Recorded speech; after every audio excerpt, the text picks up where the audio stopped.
Welcome everyone to our special education question and answer series. Today we're going to be talking about race and disability. These talks are put on by Sanchia.org, Callender Inc. and Neurodiversity Consulting. Both work in supporting and educating people with developmental disability. Fierce.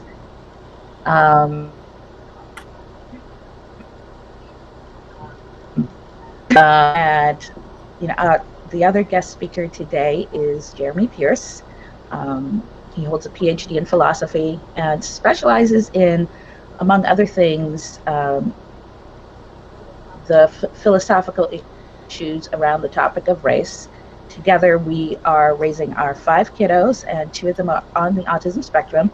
I myself am also on the autism spectrum. So this topic is really about our everyday. And I'm usually the moderator for the conversation, but because I'm the guest today, my colleague Liza Citron will be taking over those responsibilities. Hello. And anyone who has questions, please feel free to use the chat function on your desktop. It's that icon, that little icon that's up on the right-hand side of your computer, and you can type questions or comments for us. And Liza, go ahead.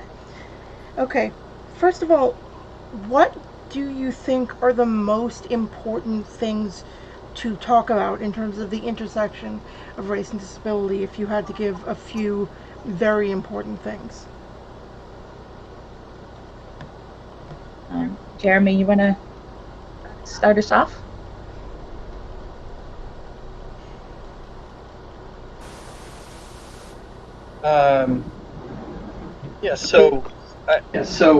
I think if you're familiar a lot with discussions about race or disability, then you've probably heard the term intersectionality. And what that basically means is someone who has some sort of disadvantage in one way, and they also have a disadvantage in some other way. You put those two things together and you get something that's less advantaged than either of the two categories added together by themselves. So when you've got someone who has racial disadvantages of some sort, and they also have a disability, there are challenges that come just because the two are both there, right? So that's what intersectionality means. So when we talk about the intersection of race and disability, things that we're going to look for will be ways that when those two are both present, you'll see challenges that you would see in either one of the two by themselves. So that's a very general level, but that's what I would start to look for. I'd like to start to look for things that are. I'm not hearing myself. Did something happen? No, you sound fine now. Can you hear me? Can you hear me? Yes. Okay. That's much better. You were talking about intersectionality? Yeah, so basically when I hear the intersection of race and disability, the kind of thing I'm thinking is, you look at what the challenges are when you're dealing with race, you look at what the challenges are when you're dealing with disability, those are all going to be present, but you're going to have more, because there are some things that happen when both of those are at play. And so that's what I would be looking to when I think about the intersection of race and disability. And you can actually, there's lots and lots and lots of studies that people have done that have shown that there are challenges that occur when those two intersect that you don't find with when just race is at play or when just disability is at play. So some of the problems that are there with one or the other will get magnified at levels well beyond what you would expect. So here, one example would be when you have a stigmatized racial identity, meaning people will see what you look like or your name, and that has associations with them. They might think, oh, that person, they might not think this out loud. They might not think it even in a way that they're aware they're thinking it, but they might have an assumption that's someone who's lower intelligence or something like that. And of course, the same thing can happen with certain kinds of disabilities too, right? And there's numerous cases when people who use wheelchairs have been talked down to just because they're sitting in a wheelchair, even though wheelchairs are not really even correlated at all with cognitive disabilities, right? And so when you have the two of them combined, you can imagine how that would be magnified, right? So that's just one example, but when you have I know we're planning on talking about defining terms a little bit later, but when you have some kind of systemic issue where there's something that goes on, legal processes or something that's not necessarily intentional, but it has a negative effect on people. Um, when you're in two categories that have that negative effect, it's going to make life much more difficult for you than for someone who's only in one of those two categories. So that's very general, but that's the first thing I think of when I think what happens when you intersect these two things. Okay. And I think, Jeremy, the echo might be because our separate mics are picking each other up. No, it's because I hear your voice, and then I hear you in my earbuds.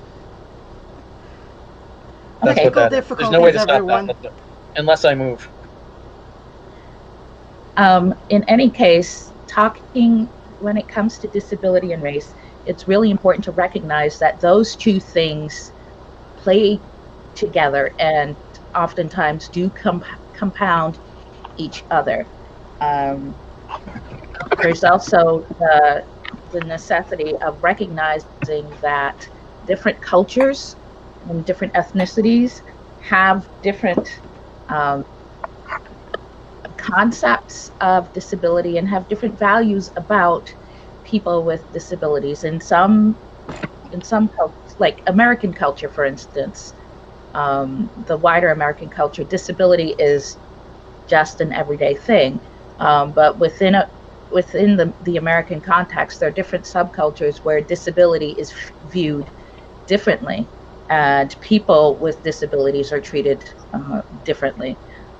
For some communities, it's this hidden, quiet thing that we don't talk about. For other communities, it's like, oh, those kinds of things don't happen to our people. This is something that happens to somebody else. And still other cultures, and you can find all of these cultures in the US because we are something of a melting pot. Like everybody from the world, some way, somehow ends up here sooner or later. There are other communities where it's just not talked about. Like people with disabilities exist everywhere, but people with disabilities are not talked about. They're not accommodated. They are not treated as human beings, basically. So there's all of that to be aware of when we're talking about when race and disability cross paths in an individual. I completely agree with you, Sam. That's certainly true of Jewish culture. Now, Dr. Pierce, you were saying earlier that we were planning on talking about defining terms later. And with this talk of intersectionality, I think that this is a good time for that. So, what would, in your words, the basic definition of race be? And then Sam, you afterwards. Oh, one quick thing before he answers. I forgot my disclaimer. We are social distancing and working from home, and we're all in a space with our families. So just extend a little bit of grace to each other in case, our everyday lives happen to wander across the view of the camera. It's okay. Jeremy, you can go ahead and answer. Okay, so when I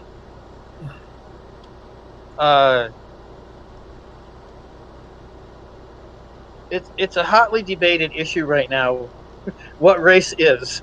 That's my actual academic work. That's what I have published in. But the most common view today is to say that the biological notion of race that was very common 100 years ago, say, has been pretty much dismissed by scientists. Once they discovered DNA and how it works and started looking at the human genome, it just didn't make any sense to think about human subpopulations the same way that we think about other animals' subpopulations as subspecies. So what became the common way of talking about race is they call it a social construction. And what they mean by that is that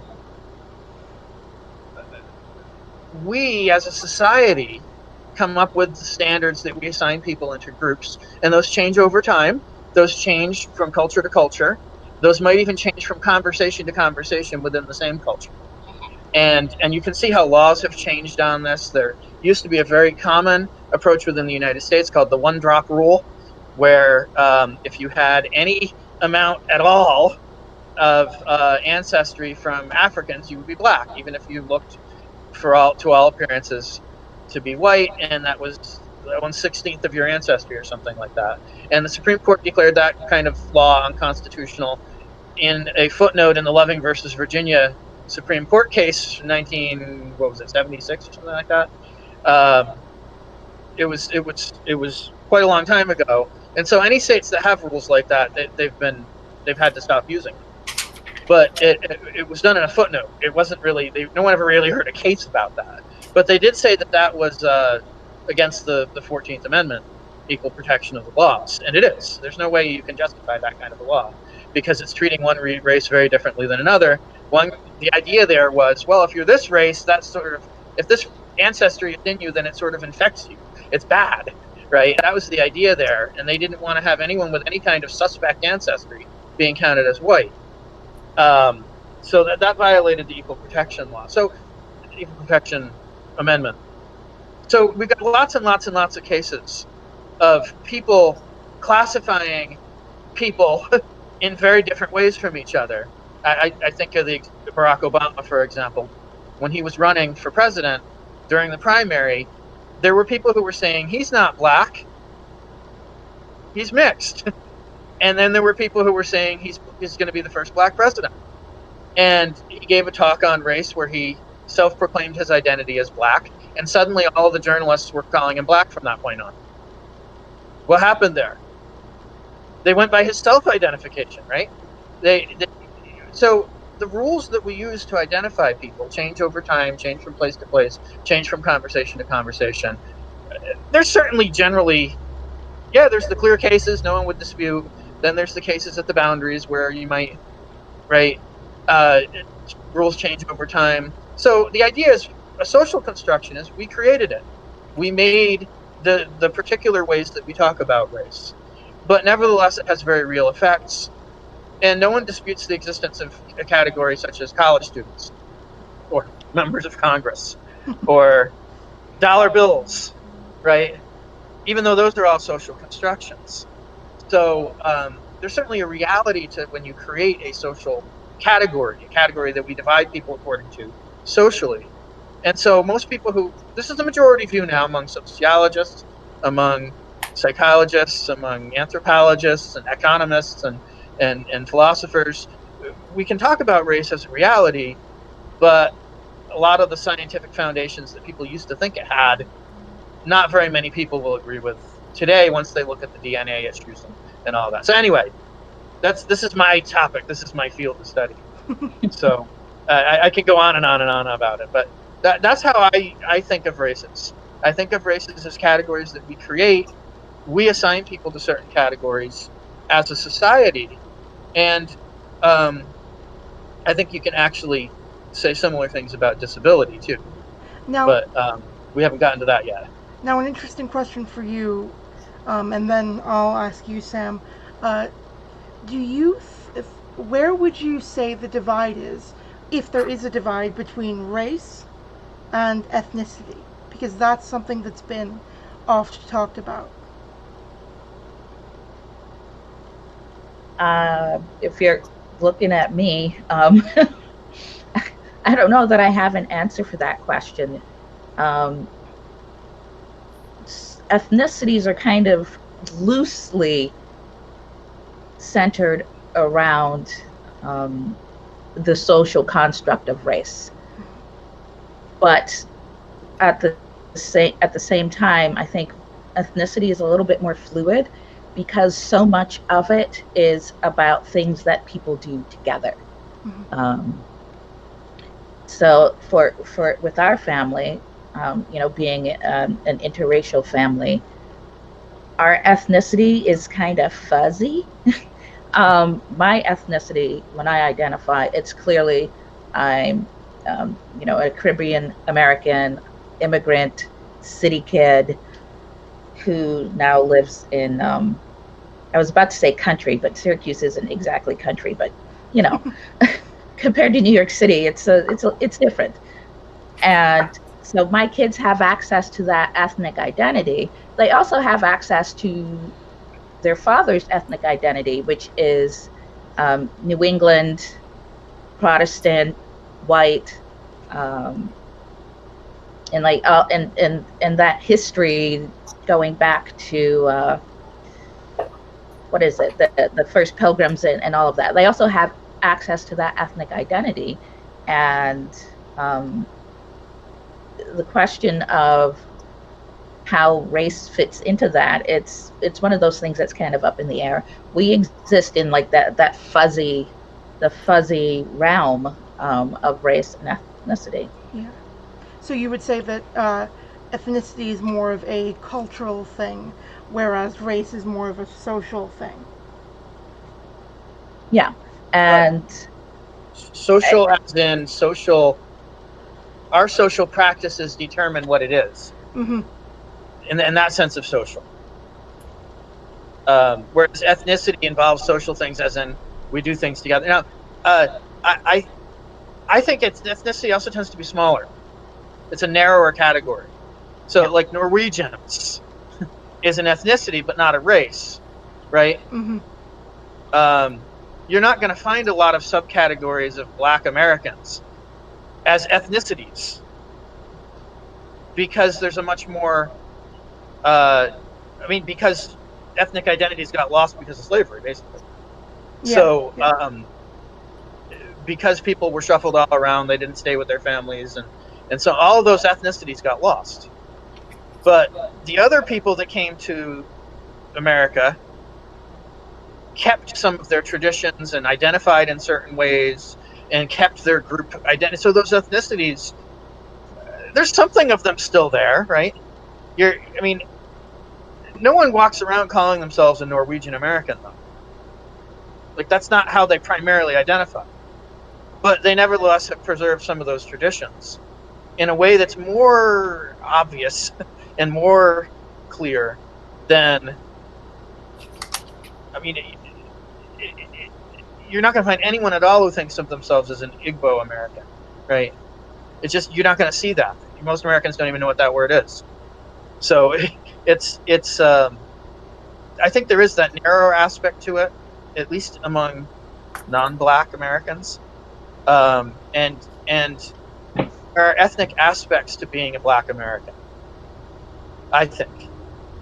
There are cultural aspects to it because there isn't that more narrow sense.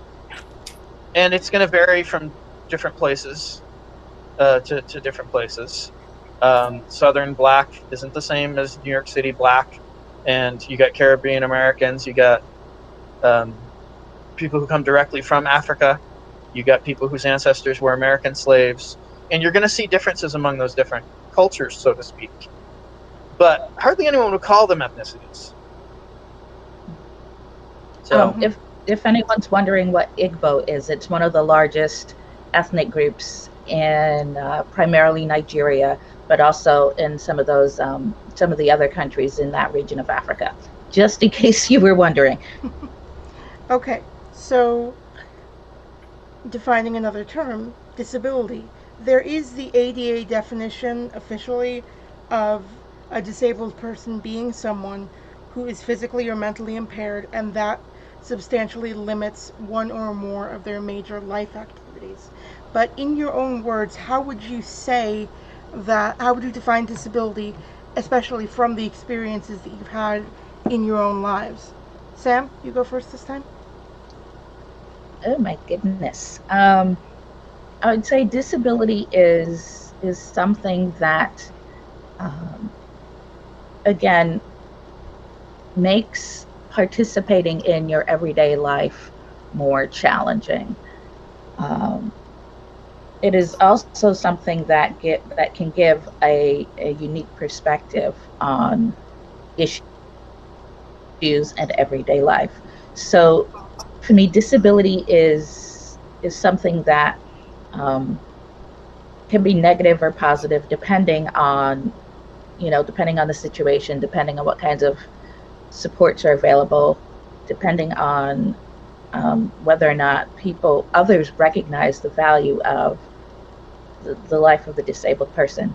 So, and I think people have different perceptions of what their disability is and how disabling it is. So again, it's one of those things that's kind of a moving target. There are some cases where it's like, this is clearly a disability because this person has extreme struggles participating in everyday life, and others situations where it's like there are struggles, but there are also skills and talents and things that are associated with it. For myself, one of my one of my double-edged skills is my curiosity. I like to ask all the questions, and not everybody's prepared for that. And I don't always know when to stop asking the questions. Yes. Very helpful when you're researching things and trying to get background information on things. Not as helpful when you're talking to your teenager who just wants to be left alone. Yes, definitely. Dr. Pierce, your Jeremy? opinion? I don't know if I want to give a definition of disability. There's actually some really, really diverse ways of approaching that question. But one of the things that a lot of people working on this area are doing lately, and I think there's something right about this, is to think about the different categories of disability and how they involve very different issues from each other.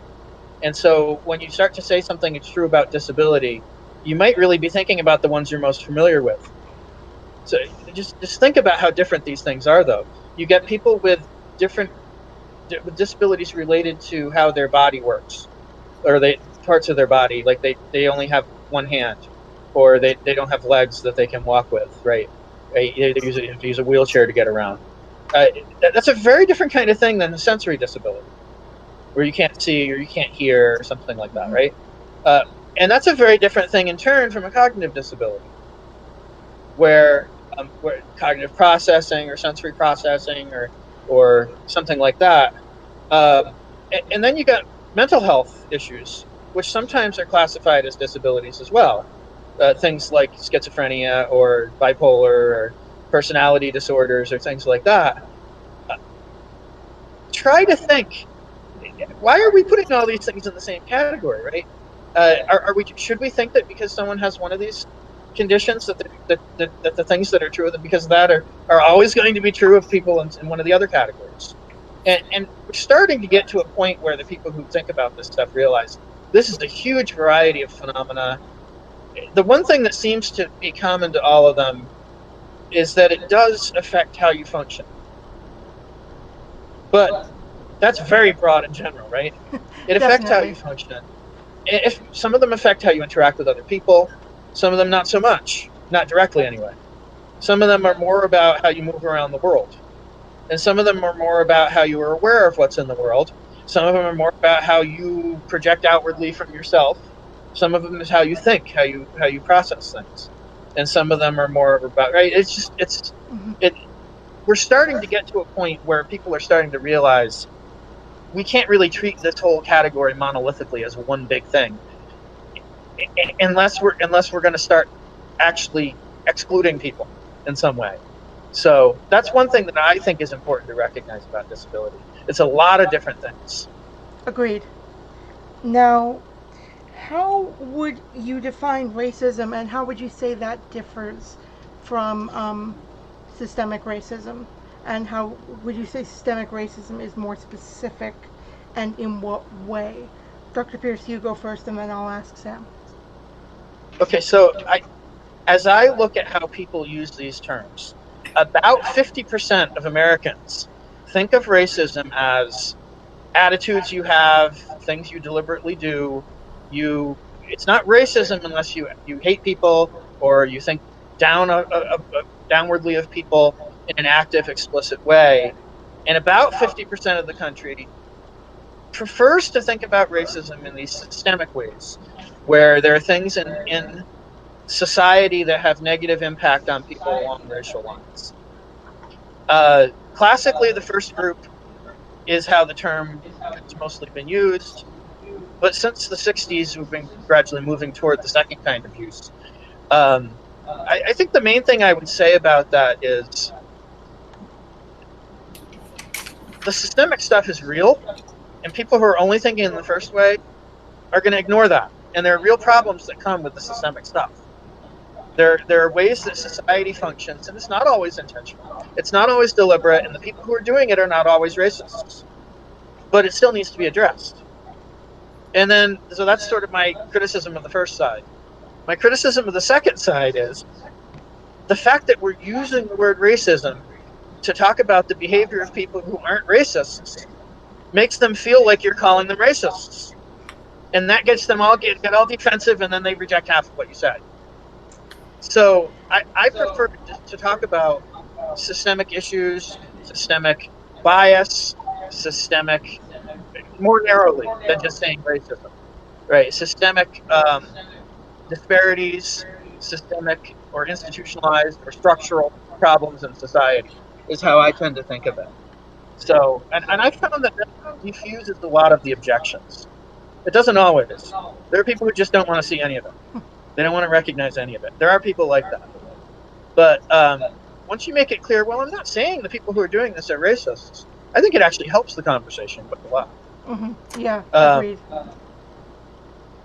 So I'm happy to talk about those things. I'm a little reluctant to use the word racism for it, even though that's how the word systemic racism has always been used. That's what it always meant. It never meant anything else. It always meant just the mere existence of disparities, of ways that different groups are treated differently or affected differently. When the term was first invented in the 1960s, during the Civil Rights era, that's what it always meant. But a lot of people are not familiar with that usage, and it turns them off because they think they're being accused of being racists in the first sense of the term, Mm-hmm. in the classic sense of the term. And I've found that just conversationally, it helps when you're more precise. Mm-hmm. So that's what I tend to do myself. Before we go to Sam, this would probably also be a good time to try and define privilege, considering that you inferred that there. Are you talking to me or her? Yes, you. Sorry. So here's the reason I don't like the word privilege. Most of the things that we call privilege are things that everyone should have. They're not privileges. So I don't like that word. Maybe some people have an advantage over other people or are better treated than other people. And we need to acknowledge that. We need to find ways to talk about that. But if you call it a privilege, that means that it sounds like it's kind of okay. I mean, no one who uses the word means this, but it comes across to me as like you're treating that as some special treatment that other people don't get. And it makes you sort of give the sense that, well, maybe people shouldn't be treated that way. But no, everyone should be treated that way is what I would say. So at least some of the things that are called white privilege or able privilege or male privilege or whatever other category you're going to use, those are just the ways everyone should be treated, though, right? No one should be treated as if their words are unimportant because of their category. So if one person is treated as if their words are important and the others aren't, that's not privilege. That's just treating them like a human being. Agreed. And we shouldn't use words to try to make people feel guilty because they're being treated like a human being, while still finding a way to address the problem. So I'm happy to talk about the problems. I just don't like that terminology. But the things that are called, say, white privilege, are usually the things that are put in that category are real things. And they need to be talked about. They need to be addressed. And a lot of people can't see it because it's just they're being treated like normal people should be treated. That's how they see it. And so they can't see that other people are not being treated that way because they don't experience that. So I think that's the heart of what the idea of white privilege is really all about. And I would say that for other categories too. Mm-hmm. Okay, Sam? Yes, I would have to agree that when it comes to discussing racism, there's a disconnect between the traditional formulation of racism as being something that is you have personal animosity towards someone because of their outward appearance. That that is, that is a thing, but that's not the only thing. And so I think we run into trouble when we try to limit the definition of racism that way. And when it comes to systemic racism, I think it's really important to drill down and focus on the fact that we're talking about systemic disparities, things that are built into the system, whether intentionally or not, that have disparate effects on different groups of people. And I think that opens up the door to addressing those structural issues and moving the needle forward where, as Jeremy said, everyone is treated like a human being. And I think he really gets to the point of things of something that kind of bothers me about when we talk about white privilege. It's those really are, the things and ways that everyone should be treated, regardless of what category you happen to fall into. Um, Keeping in mind that those categories themselves are fluid and change over time. So the things that are often called white privilege are actually things that you should expect as a human being. Um, and I don't think they're not something special. It's just, well, in this case, it is something special because not everyone has access to that.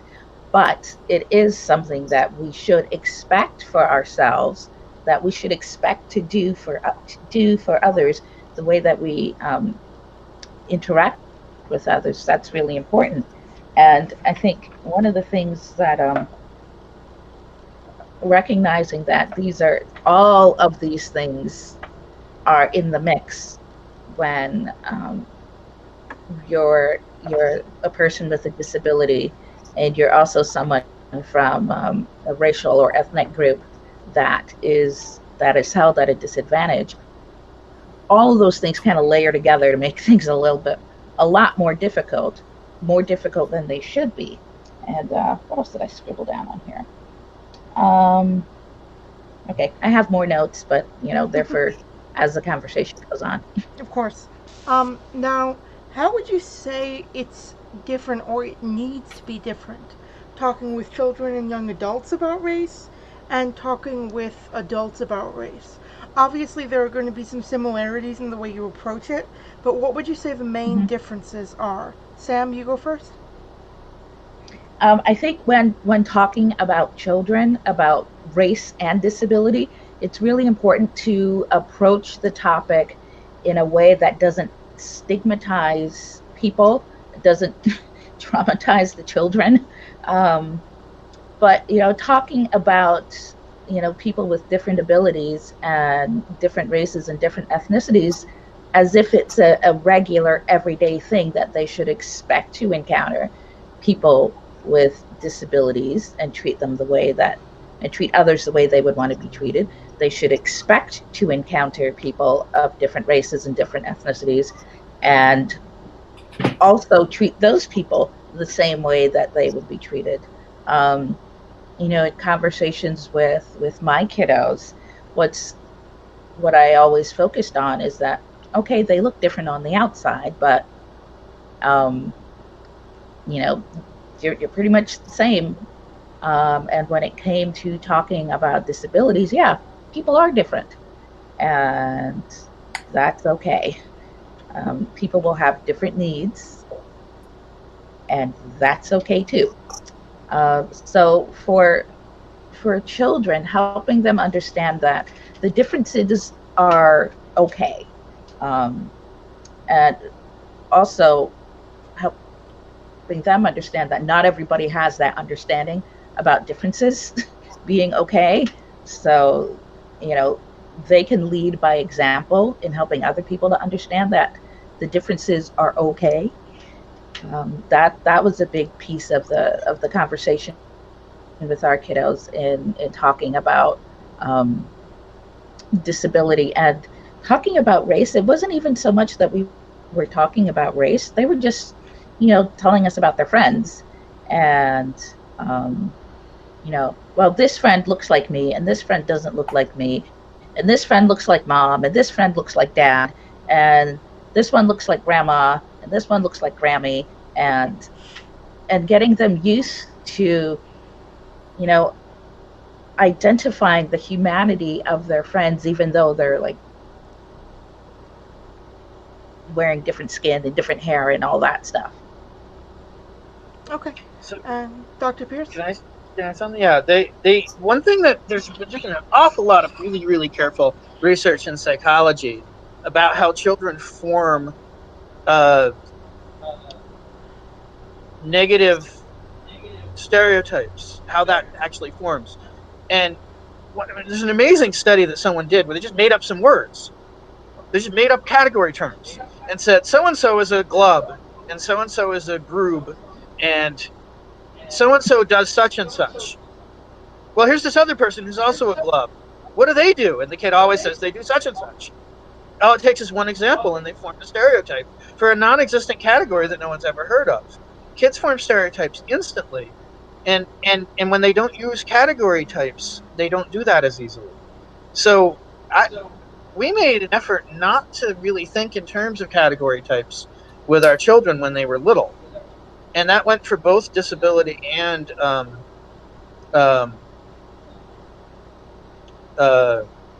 race issues. Race. And we didn't completely stay away from any of those topics, but we didn't really use categories with very small children. And I know that was at least deliberate on my part. I don't know if it was on Sam's, but we because I'm aware that happens. And one of the things that I thought was very interesting about our three children who are not on the autism spectrum, also, I mean, there's a kind of privilege involved here because we live in a community where this helped them, where there are people who look very different from each other. And they were in school with people who look very different from each other. And they were able to interact with people who look very different with each other and be friends with them before they really were able to form category terms that they had to name all of these people. And I think that really helped them. That's not true for a lot of children. They don't interact with people who look very different from each other. So that kind of integration is very, very important in forming a child's concepts. And the inclusion model that the elementary school all of our children went to had meant that all of those kids are in classrooms with people with disabilities. No one is using the names of those disabilities. They're just seeing, here's a kid who's like us. And they see that as, that's just a kid in our class. Whereas if all those kids are in some special education classroom, they don't see that. So I think inclusion at a very, very, very young age is incredibly helpful for kids starting to think, you know what, this is one way that people are, and it's okay that there are people like that, and I can be friends with them, and there are certain ways I can interact with them that I can learn how to do, and it's not going to be the way I interact with some other people, but right, and I see that among the kids in our neighborhood. They see our 17-year-old son out on the road, and they say hi to him. They remember him from when he was little, even though he hasn't been in that environment for probably a decade now. Mm-hmm. And they see him riding his scooter, and they see me behind him, and they say, "Are you with him? Is there someone watching him?" Because they know him, and they know he needs that. But so there are things that they have a handle on. And there was one day, in fact, when he got away, and some of his friends from elementary age saw him, and they stayed with him until someone found him. So because they knew him, and they knew that, and that's not something that I mean, it's something that these kids in his environment were instilled with from a very young age, there's certain ways to interact with him and certain ways that are going to help him. And they were trained in that by these teachers, and I was very grateful for that.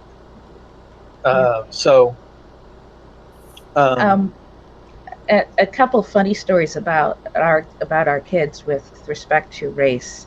When my oldest was learning colors, he struggled to describe people with his color words. It took him a while to like describe like dad as peach or pink, and he described himself as peach or tan. But then when it came to me, he's like, he just like give me a blank stare. And we had a brown couch at the time, so one day I sat on the couch, and you know, what are the names of the color couch? He's like, brown. And then I asked him, what color's mom? And it's like this light bulb went off. Mom's brown. And for kids with disabilities, their perception of you know, those physical differences, the way that they value them are completely different. It took this kid lots and lots of coaching to figure out that, you know, he could also describe the color of skin with his color words. And another kiddo, when they were about, I don't know, 3, 4, maybe 5, walks in one day and goes, wait a minute, Mom, you're African American. Because I don't know what she was learning, but she was, you know, talking her way through, you know, people from Africa tend to have brown skin, and like then there's brown people in America and they're Americans, but they're also, you know, came from Africa at some point. And then she turns to me and goes, wait a minute, Mom, I think you're African American. I'm like, when you don't throw those labels at them, but then just present them with people and they're like, here's this interesting person, go hang out. They tend to form attachments to the people rather than the labels. Mm-hmm. Mm-hmm. The labels and the categories and whatnot, that can come later. But you're also West Indian, so that threw a little bit of a wrench in there too. Yeah. They weren't sure what to do with that. They knew that like grandma and grandpa have these accents that are different from like everybody else. And, you know, the food's a little bit different from what they get at their friends' houses. But it was just regular, normal, everyday stuff to them. Yeah. One more question, and then I'll open it up to audience questions. And those of you who have any sort of engagement too, obviously, feel free to leave. But we may go a little long with the audience questions, depending on who has any. I no longer have a prior commitment. So, the last question here is, how would race impact disability in terms of things like diagnosis, the way you're treated in society, daily living, etc., both from your experience and from the experiences of people you've seen and or research? Dr. Pierce, you can go first on this one. Yeah, go for it. Sorry, okay, Sam. so the two areas that come most to mind for me when thinking about how these two issues are going to be interacting are when someone out in the community is approaching someone and they don't know anything about them, what are they going to assume? And so like there's many cases where someone with some kind of cognitive disability is doing something that is a little unusual in public, and they have an interaction with the police and it goes bad. Now, imagine throwing in the potential unconscious bias of seeing dark skin on such a person and not thinking explicit. I mean, most police probably are not explicit racists, but most people, at least the people, have unconscious biases and might be more likely to assume criminality when they see darker skin. So how are those cases going to be complicated when you've got someone with darker skin and so on, right? It could make it worse for the person with a disability who's engaging in unusual behavior in public, and the wrong kind of cop happens to come by who assumes things, and in some of these cases have turned deadly. I that's one place that I think of immediately. That's not about diagnosis or treatment, but it's about engagement in public. And so I certainly think that when you got one kind of bias going on that already makes you think negatively about someone, throw in another one and it's going to make it worse. So I don't know what you can do about that other than just educating people and helping them to recognize this is something you're likely to assume. Don't assume this. There are people out there with disabilities who behave in ways you don't expect. Give them the benefit of the doubt. But that's one thing that I think of. And with a son who tends to try to escape and go out in public and do unusual things, it can be a worry. And we live in a neighborhood where the cops are have been very, very good and helpful, and he responds well to them. Yeah. And if he does escape from the house and they find him, he gets right in the car with them and comes home. The only worry I would have is if they had a canine unit, then he'd panic because he's scared to death of dogs. But so anyway, that's the first thing I think of when I think of how adults are going to respond to someone. And the one thought I have about diagnosis is, it seems to me like it might be complicated. I don't know if throwing race in with disability is going to make it more or less likely to be able to get a diagnosis. You might think it might make it less likely because they might think, well, here's some things that aren't up to my standards of what a white person would be like, but maybe they are up to their standards of what a black person would be like, say. Yeah. If they have lower expectations there, right? So it might make it harder to get a diagnosis if they've got some kind of downward stigmatized effect of seeing darker skin. On the other hand, it might make diagnosis easier because they might be more likely to notice some kind of lower capability that's present.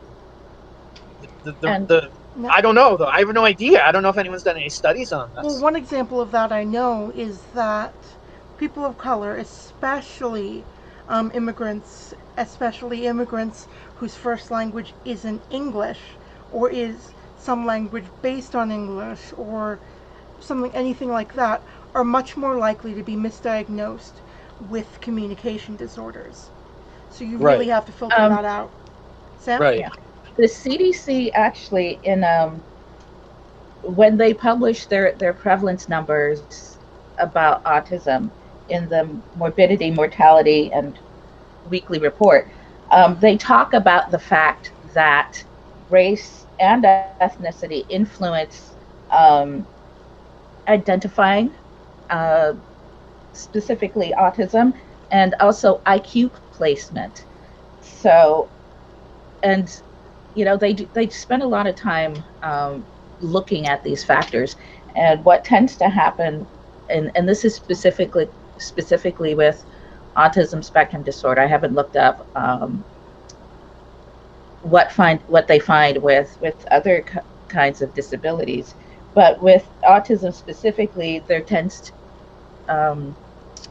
ethnic minorities, Blacks, Hispanics, different immigrant groups, their kids tend to be diagnosed later, and they tend to be have differentials in the IQ placement, and they're still not sure why that is. Part of it is the expectations within the cultural expectations, where some ethnic and minority groups are like, this is a white thing, our people don't do this, that's not our kiddo. Others are because the family tends to wrap around and protect the individual with the disability, rather than exposing them to the system that's supposed to reach out and supposed to help and support them.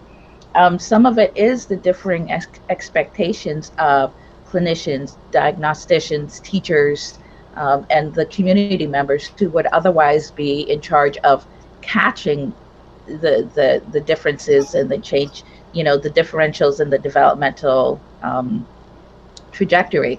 So it's a very complicated thing, and it's really important to be aware that these factors are all in play so that you can accommodate them and make sure that people get the help that they need. Mm-hmm. Agreed. I think education levels also play a role.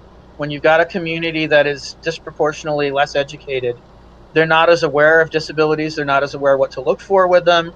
They're not as aware that they need to get a diagnosis. And they're not as aware how much help they need to get their kid. They're not aware how much help their kid will need, or how much more of an active role they need to play in their education, how much more of an active role they need to be in communicating with their teachers and so on. And I mean, I think if you spend any time at all in looking at who shows up at things in the school district, it's disproportionately white parents that do. And that's not because white parents care more about their children. It's because they're more informed, they're better educated, and they have more time, by and large, than people who are having to work double shifts every day and just to barely make ends meet, which is more disproportionately so in some of the minority communities than it is in other groups. So that plays a significant role as well. And yeah, so it's that probably affects diagnosis and treatment. It also affects education, and it probably affects continued things throughout their lives. What source, Sam, did you have for that last study?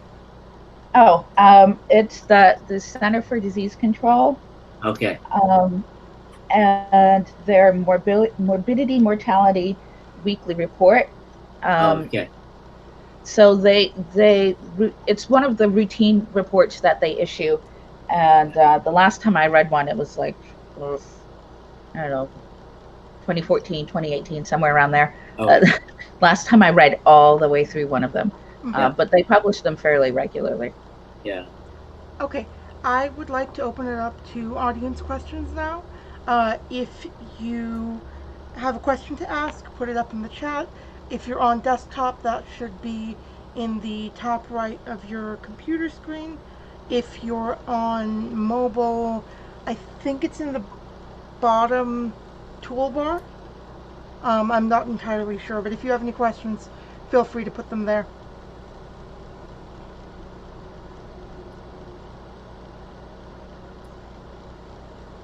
And I think one of the things too that as folks are thinking up their questions, it's really important to be first aware of the fact that disability and race do impact each other, and that we have a lot of control over what that impact is. Just on an individual level, and then as individuals interact with systems, we can change the systems that tend to disadvantage people based on race or based on their disability. And the awareness that these things are going on, that they're happening, brings you well along the way to being able to make sure that people get the services that they need, make sure that they're getting appropriate treatment and diagnosis, and getting access to all the services, and providing the supports that allow people to be engaged and allow them to get at the resources that they need. Okay. Sarah has a question. Scott, could you please read that off? Oh, okay.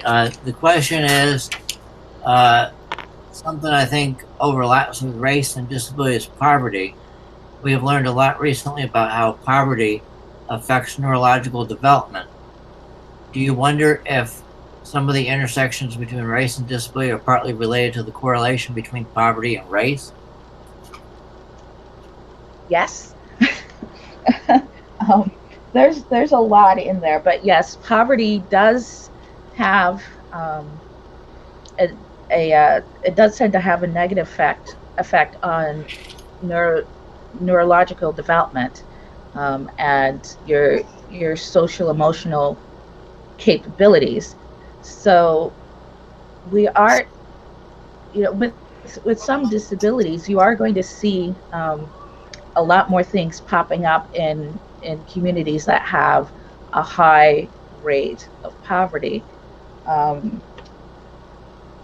In terms of those things that affect your cognitive abilities, sensory, and your mental health. So there is that, the effect of poverty, and the fact that a lot of the deep, long-lasting, difficult to uproot poverty is rooted in past practices that stemmed from not just like individual animosity towards people based on race, but though that individual animosity was then entrenched in the way that systems work, wherein systems were designed for the purpose to perpetrate that animosity towards people of a particular race, and the result of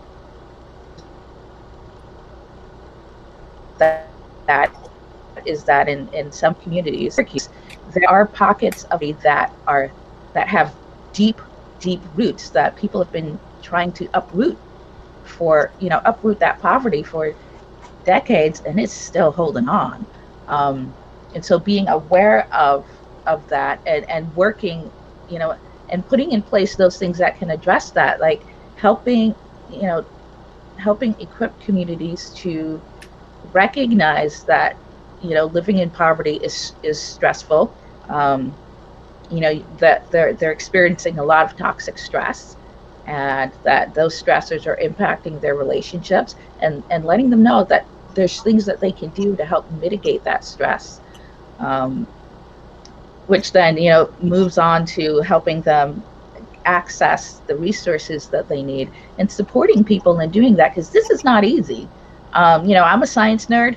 Jeremy's got a PhD, and we still pull our hair out. Well, I don't know if he pulls his hair out, but I literally pull my hair out, working through these systems to get the support for our family.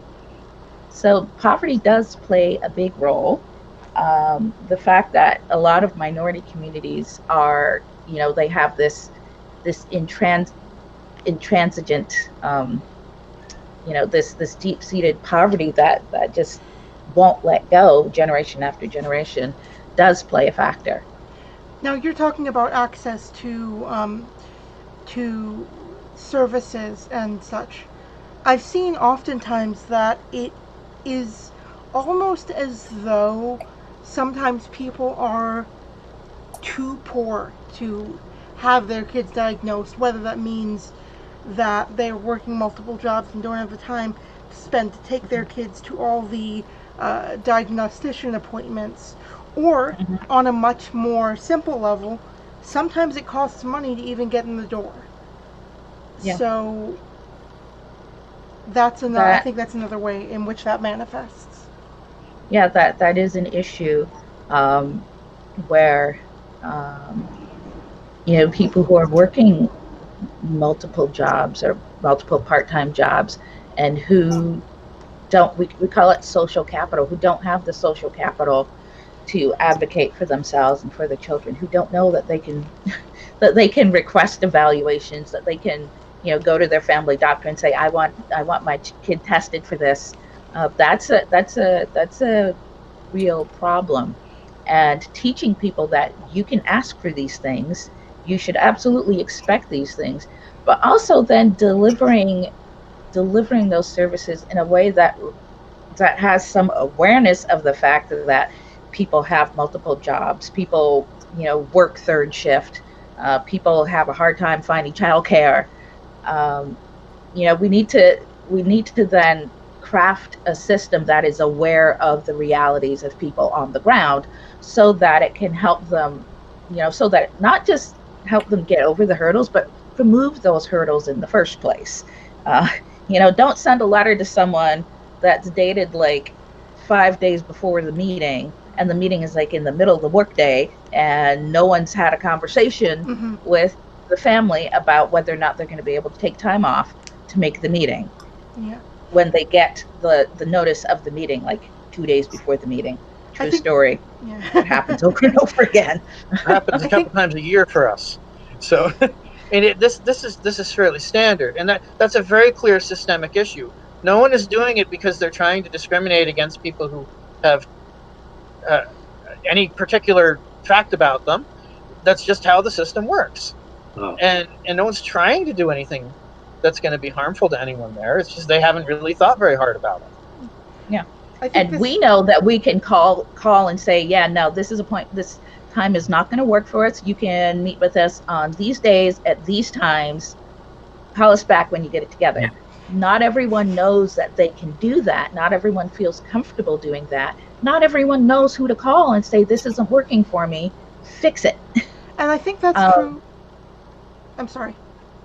Go ahead. And I think that's true both of parents of disabled children, disabled parents, and just in general for disabled adults. For example, if you need to go to PT, physical therapy, or occupational therapy, or any of those sorts of things, but you have a 9-to-5 job, you're either going to have to take time off to go to these things, or find the one practice that has extended hours. And that's often just very difficult to do.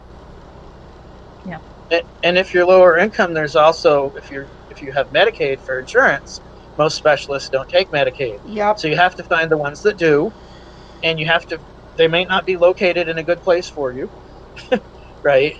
And very few specialists will deliberately put themselves in minority communities.